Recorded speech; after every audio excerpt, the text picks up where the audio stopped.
Retoma aí. Bom, muito bem. Vamos dar início, então, à nossa dissertação da Bhagavad Gita, capítulo 9, hoje, versos 13 e 4, o conhecimento mais confidencial. Eu vou ler em sânscrito, tá?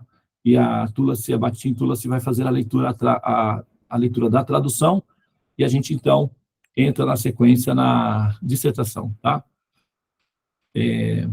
Ashradadhana Purushadharma Sya Param Tapa Apraphyamam Nivartante Mrityu Samsara Bhartmani Maya Tatan Nidam Sarvam Jagata Vyakta Murtina Matstani Savabhutani Nachaham Teshu Avastitaha. Bhagavad Gita, capítulo 9, o título desse capítulo é o conhecimento mais confidencial, e nós estamos no verso 3 e 4. Então, Tulasi, por favor, faça a leitura da tradução dos versos, por gentileza. Verso 3. Aqueles que são fiéis neste serviço devocional não podem me alcançar, ó subjugador dos inimigos. Por isso, eles voltam a trilhar o caminho de nascimentos e mortes neste mundo material. Repetindo o verso 3. Aqueles que não são fiéis nesse serviço devocional não podem me alcançar, ó subjugador dos inimigos. Por isso, eles voltam a trilhar o caminho de nascimentos e mortes neste mundo material. Verso 4. Sob minha forma e manifesta, eu penetro neste universo inteiro. Todos os seres estão em mim, mas eu não estou neles. Verso 4, repetindo. Sob minha forma e manifesta, eu penetro este universo inteiro. Todos os seres estão em mim, mas eu não estou neles. Hare Krishna. Hare Krishna, Krishna Krishna, Hare Hare, Hare Rama, Rama Rama, Hare Hare. Ó energia suprema, amor divino, desperta-me, eleva-me, envolve-me, protege-me. Hare Krishna.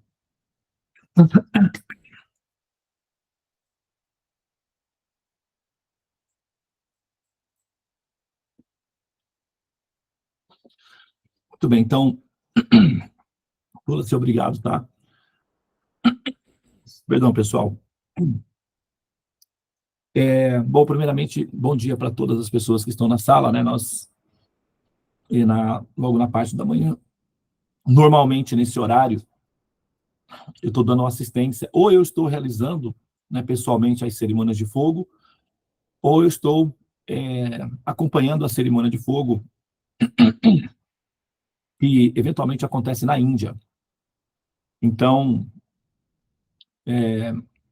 às vezes eu não consigo estar exatamente, né, no horário da abertura da sala, ou às vezes eu estou dando aula. Nós estamos desenvolvendo um curso, chama-se TTS, que é o Tratado do Teorema dos Sonhos, e é um curso que, assim, ele dá à pessoa interessada, né, todas as condições intelectuais mediante as quais essa pessoa interessada será capaz de compreender com plenitude e satisfação intelectual os motivos pelos quais a criação do assim chamado mundo material se manifesta. E os motivos pelos quais ocorre a motivação no princípio criador, ou seja, no criador, para que esse fenômeno acontecesse. Tá? Então, são explicações védicas que justificam o sentido do porquê há o mundo chamado, né, material, por que esses universos existem, que força justificaria, do ponto de vista do bom senso, a motivação na mente do Criador para que esse fenômeno acontecesse, ou seja, o que teria levado ele a criar os mundos materiais. Qual força que justificasse de maneira coerente esse movimento. Tá? Então, o Tratado do Teorema dos Sonhos tem a função de tornar pública, né, a motivação original, do porquê, literalmente, o Senhor Supremo cria. E nós não utilizaremos metáforas mitológicas para esse fato, né? As mitologias elas são importantes no processo educacional, mas tem uma fase, tem um tipo de pessoa que a utilização de mitologia não é funcional. Então, o tratado é para esse tipo de pessoa, que, tendo interesse intelectual objetivo nos motivos reais pelos quais o Criador se motivou a criar. E por que tem que haver almas? Por que nós existimos? O que justificaria esse fenômeno também? Tá? Então, nós estamos trabalhando, montando a estrutura que vai permitir com que vocês, né, pesquisadores, tenham acesso a essa informação de maneira sistemática e acessível, quer dizer, mais ou menos acessível, né, porque esse tipo de conhecimento, o jogador, né, ou o pesquisador, tem que ter interesse real no assunto, né, não é, assim, ele vai precisar, né, assim, se dedicar a pensar o tema. Então, mas a gente está preparando isso daí, tá? Então, normalmente, pelas manhãs, eu estou dando aula, tem uma sala, nós estamos preparando um grupo de professores, eles são meus alunos, mas, ao mesmo tempo, eles estão sendo preparados para serem os professores de vocês, ou seja, aqueles que se enquadrarem, né, no perfil de alunos possíveis, tá? O curso vai ser aberto, porém, vai ser também gratuito, porém, nós vamos, assim, trabalhar com alunos que demonstrem aptidão e interesse pela pesquisa, tá? Não é obrigatório também. A vida vai continuar do mesmo jeito. Só que aqueles que se interessarem vão ter acesso a essas informações também, tá? Isso vai permitir com que nós possamos compreender afirmações como essa. Por exemplo, olha aqui, no verso 4, né? Sob a minha forma imanifesta, eu penetro este universo inteiro. Todos os seres estão em mim, mas eu não estou neles. Essa é aqui, essa afirmação enigmática ou misteriosa, ela passa a ser facilmente compreensível dentro da estrutura de conhecimento que chama-se Siddhanta, né? Os Vedas, eles são conhecimentos gerais que abrangem todos os ramos do conhecimento humano, tá? E a parte da filosofia, que é a metafísica dos Vedas, é chamado Vedanta. Tá? Então, os vedantistas são aqueles que raciocinam ou pensam o sentido dos Vedas. Tá? Então, são os pensadores, os sábios, os rishis, os filósofos, os teólogos, sacerdotes. Então, eles são chamados de brahmanas. Brahmanas significa aqueles que conhecem, entendem, compreendem o Brahman, né, o Supremo, o Absoluto. Então, eles se tornam brahmanas, que significa representantes do Absoluto, ou aqueles que ensinam acerca do Absoluto. Tá? Então, os brahmanas, eles têm uma responsabilidade: recolher a informação essencial dos Vedas, sintetizar isso de uma maneira que seja facilitada para que os seus alunos possam compreender a essência fundamental dos Vedas. Então, os brahmanas, tem 3 categorias de brahmanas: Kanishta, Madhyama e Uttama. Os brahmanas, que são chamados kanistas, normalmente eles se ocupam no entendimento das ciências naturais. Eles são os sábios das ciências naturais: matemática, física, química, botânica, sabe? Então, os assuntos que são pragmáticos, né? Agora, os brahmanas, madhyamas, que são médios, normalmente se ocupam em assuntos que envolvem uma certa sofisticação, como, por exemplo, a alimentação, medicina, a psicologia, né? A yoga, por exemplo, né? Esse sistema de respiração, por exemplo, que a professora Renata ensina, é uma yoga aplicável, aliás, é um sistema de psicologia pragmática ou aplicável, em que a pessoa, ela então, pelos processos de respiração, ela resolve muitos dos problemas de medo, de ansiedade, de traumas psicológicos, etc. Então, é uma psicologia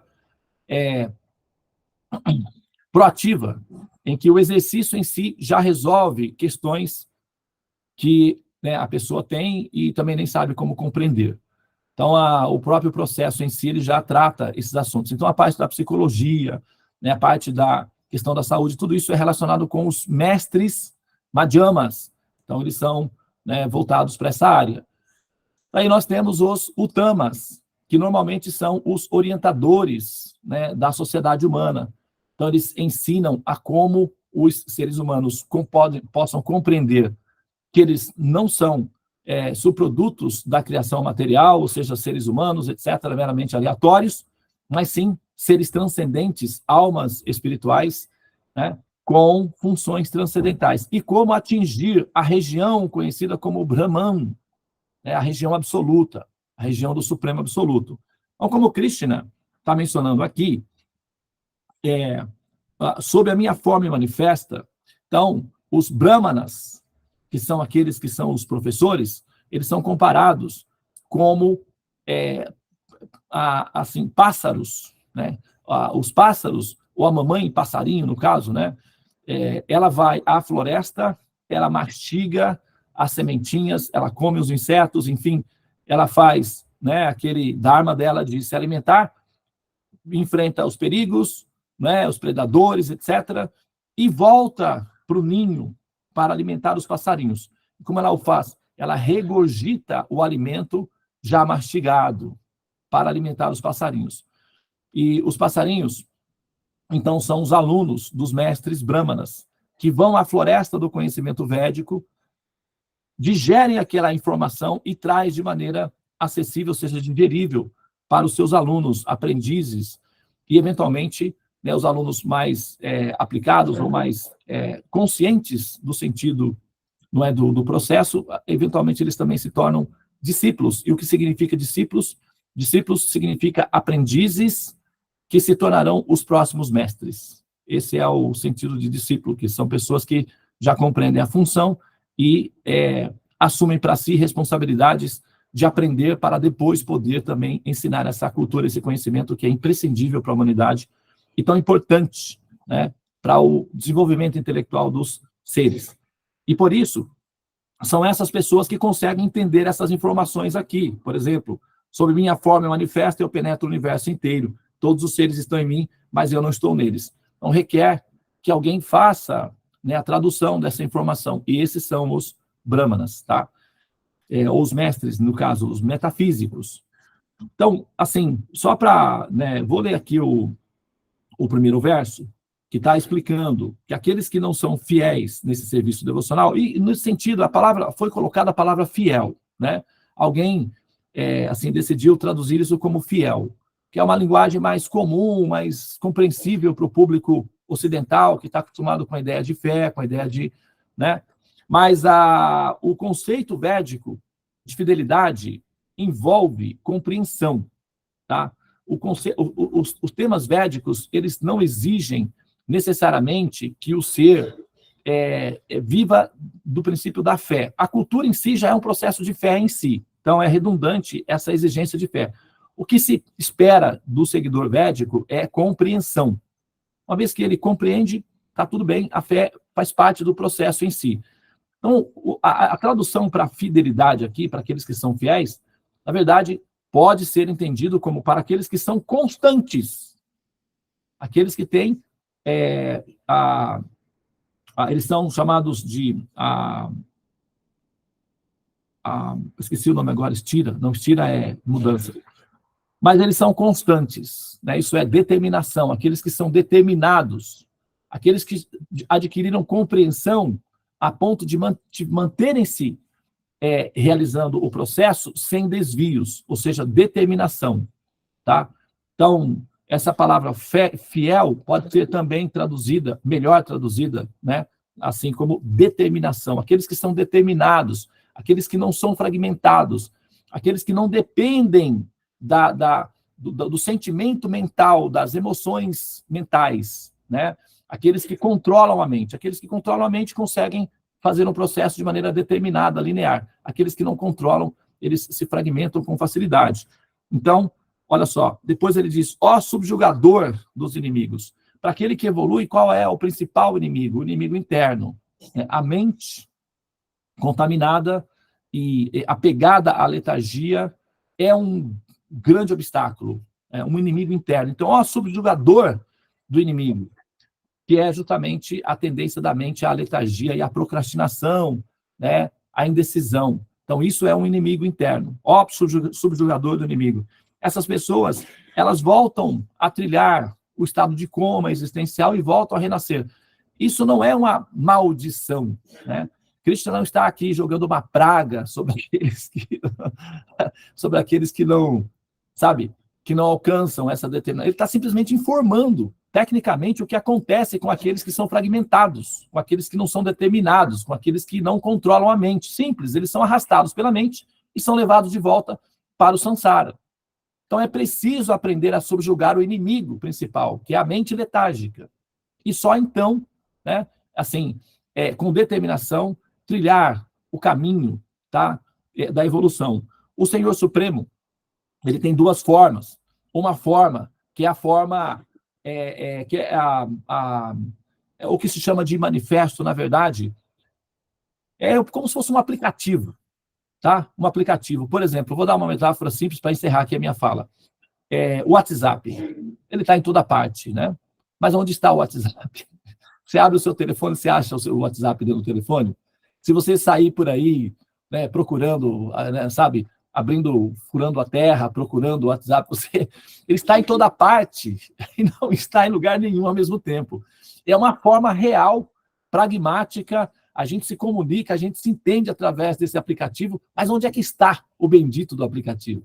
Ele está no local, ele tem um local específico onde ele está, mas, ao mesmo tempo, todos estão no WhatsApp, mas o WhatsApp não está... Isso daqui é exatamente a explicação de um aplicativo, tá? Eu penetro todos os seres estão em mim, mas eu não estou nos seres. Então, o WhatsApp ou qualquer aplicativo que a gente utiliza está em toda parte, todo mundo, Instagram, todo mundo tem, todo mundo está envolvido nisso, mas o aplicativo em si não está em nenhum desses lugares. Isso é o que se chama de imanifesto, tá? É uma forma imanifesta.